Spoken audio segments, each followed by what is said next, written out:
Mungkin ada saat-saat di mana kamu merasa kebingungan, entah itu dalam memilih karir, melanjutkan pendidikan, atau meragukan pilihan jurusan kuliah yang telah kamu ambil. Banyak dari kita mungkin pernah ngalamin hal ini. Seiring berjalannya waktu, pilihan karir semakin beragam, dan kebingungan yang timbul tidak hanya karena banyaknya pilihan, tetapi juga karena mungkin kita terlalu banyak belajar hal-hal yang tidak relevan dengan diri kita sendiri. Kadang-kadang kita bahkan tidak memiliki waktu untuk benar-benar memahami diri kita sendiri. Oleh karena itu, penting untuk mengenal diri sendiri dengan baik sebelum mengambil keputusan penting seperti memilih karir. Salah satu cara untuk mengatasi kebingungan ini adalah dengan mengikuti tes bakat atau konsultasi dengan ahli karir untuk membantu menentukan jalur yang sesuai dengan kepribadian dan minat kita. Tapi jauh sebelum itu, idealnya kamu harus paham gitu tentang kepribadian kamu sendiri. Ya, karena mungkin aja sebenarnya jawabannya itu sudah ada dalam diri kamu. Jadi dalam video kali ini, saya akan mengajak kamu yang mungkin tengah berada dalam kebimbangan antara melanjutkan studi atau memulai karir, di mana untuk menemukan jawaban yang kamu cari, bersama-sama kita akan menjelajahi topik ini hingga tuntas agar kamu tidak melewatkan informasi penting yang akan disampaikan. Mungkin kamu sedang merenung mengapa kepribadian kamu memiliki peran penting dalam menentukan minat kamu. Mari kita awali dengan memahami konsep yang mendasar dari apa sebenarnya yang dimaksud dengan kepribadian.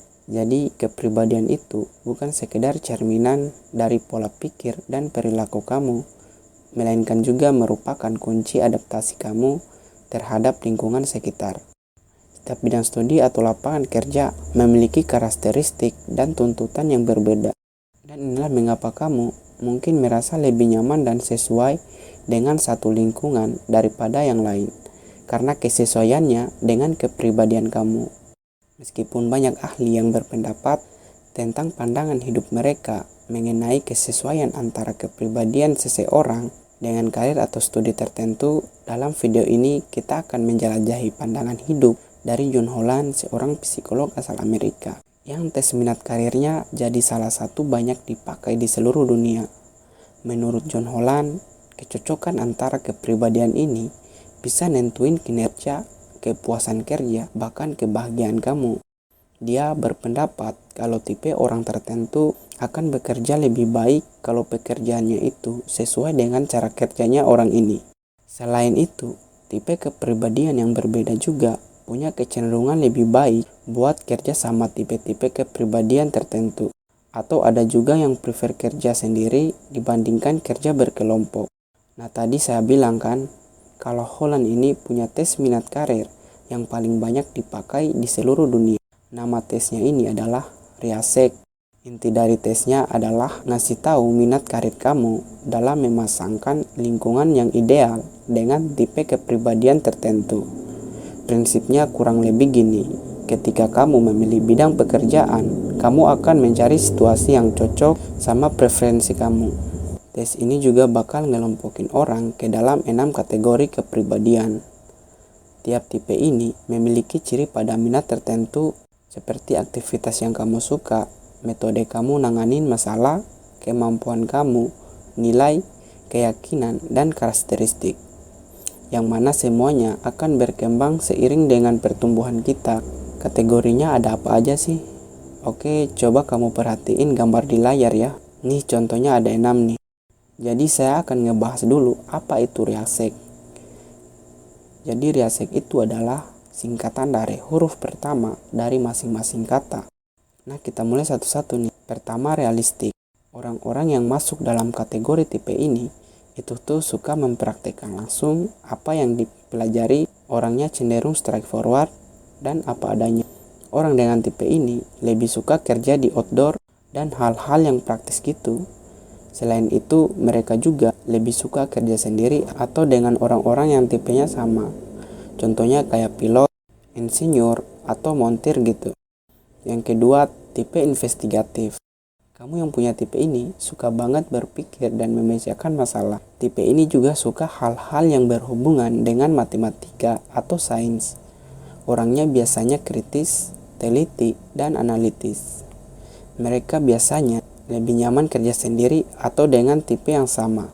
Contohnya kayak ahli matematika, programmer, atau apoteker. Nah, selanjutnya ada yang namanya artistik. Tipe ini cenderung ekspresif, mandiri, dan punya ketertarikan dengan seni kreatif, menulis atau musik. Tapi orang dengan tipe ini itu tidak suka dengan aktivitas yang kamu dikasih dengan kebebasan berekspresi. Contohnya kayak pemusik, aktor, penulis, atau guru seni. Selanjutnya adalah huruf S, sosial. Kamu yang punya tipe ini sangat suka kerja dengan orang lain, terutama dalam hal memberikan layanan pada orang lain. Sebenarnya orang dengan tipe sosial bisa bekerja dengan semua orang, terutama buat mereka yang membutuhkan. Orangnya biasanya peduli dan kooperatif. Contohnya kayak seller, pekerja sosial, atau perawat. Berikutnya huruf E, enterprising. Tipe ini sangat pintar banget, memimpin atau membujuk orang buat percaya gitu sama dia. Biasanya cocok di dunia bisnis atau politik.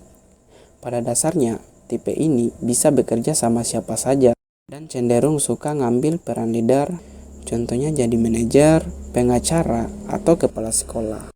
Nah, yang terakhir huruf C adalah tipe konvensional. Nah, kamu yang mungkin ada di tipe ini bakal suka sama pekerjaan yang sistematis dan suka buat ngikutin instruksi. Misalnya kerjaan yang berhubungan sama angka, catatan, atau mesin yang berulang-ulang. Mereka juga suka sama kegiatan yang repetitif dan cara kerjanya nggak berubah.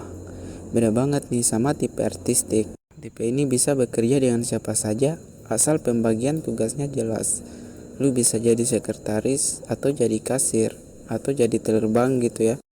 Yang perlu kamu perhatiin, meskipun kamu punya tipe yang sama nih dengan teman kamu, belum tentu cara kerja kamu itu ya benar-benar sama gitu. Karena setiap kepribadian itu pasti punya keunikan masing-masing. Terus mungkin aja nih, kamu nemuin diri kamu punya beberapa tipe, yang gak masalah. Coba deh kamu lihat lagi gambar ini. Tipe yang berdekatan biasanya emang berhubungan gitu, kayak tipe realistik ya. Nah, biasanya kalau misalkan kamu itu punya tipe realistik, kamu tuh cenderung juga punya misalkan minat buat sesuatu yang investigatif atau konvensional. Tapi kecil kemungkinannya kamu punya tipe yang berseberangan. Kayak misalkan kamu konvensional, tapi kamu juga artistik. Nah, intinya Holland ini bilang, kalau penting buat kita punya self-knowledge, evaluasi tentang kemampuan kita. Yang salah satunya bisa pakai tes Riasek. Terus penting juga buat kamu bisa paham sama lingkungan dengan segala hambatannya. Makanya penting nih, buat kamu kenalan sama kultur dari bidang tertentu. Buat kamu yang lagi nyari jurusan atau kultur dari tempat kerja kamu, di Riasek ini juga membahas tentang kecocokan prefrekuensi kita dalam merespon lingkungan dengan tuntutan yang ada. Biar nanti-nanti kamu tidak merasa nyesal sama pilihan yang kamu buat. Oke, sekian dulu di satu video kali ini. Semoga kamu yang masih bingung nentuin pilihan karir atau pendidikan kamu bisa dapat inspirasi atau manfaat dari video kali ini. Oke, sekian dulu dari saya, Aswan Trial. Bye.